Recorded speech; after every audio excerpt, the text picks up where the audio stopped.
Mesdames, Mademoiselles et Messieurs, bienvenue sur le journal de ce jour.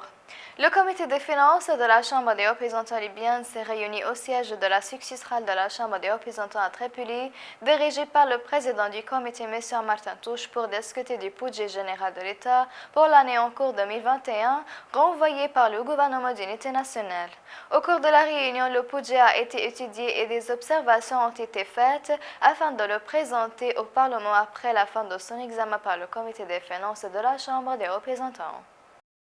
Le Premier ministre du gouvernement d'unité nationale, Abdelhamid Dbeiba, a eu des entretiens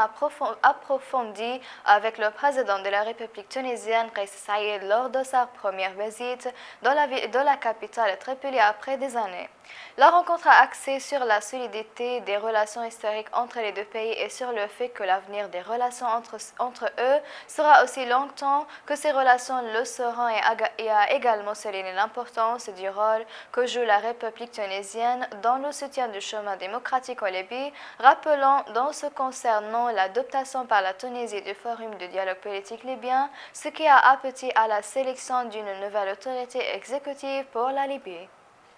La ministre de la Justice du gouvernement d'unité nationale, Halima Brahim, a déclaré qu'elle était sur le point de former un comité avec une participation internationale d'ici moins de 15 jours, exhorter ceux qui ne seront pas soumis à l'État libyen et à libérer les détenus dans les prisons. Et le ministre exhorte également tous les organismes non reconnus de l'État libyen à libérer les citoyens rapidement et sans condition.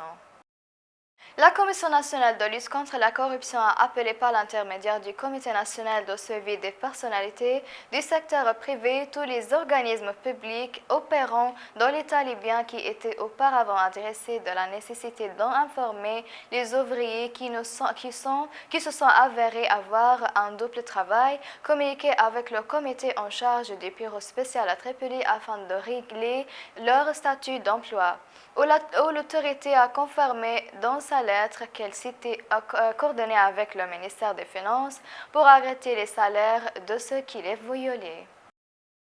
Le Centre national de contrôle des maladies a annoncé la découverte de 17 échantillons infectés par les 12 souches mutées de virus corona britannique et sud-africaine dans la ville de Misrata. Dans un communiqué publié sur sa page Facebook, le centre a déclaré qu'une équipe de virologues affiliée à la branche du centre étudie 32 échantillons de personnes infectées à l'aide d'un appareil PCR qui identifie les souches mutées de virus pour révéler 2 échantillons infectés par la souche britannique et 15 échantillons infectés par une souche du sud-africaine. En outre, la déclaration a indiqué que cette étude confirme la propagation rapide de la souche britannique et enregistre la propagation de la souche du sud-africaine qui a été découverte pour la première fois en Libye.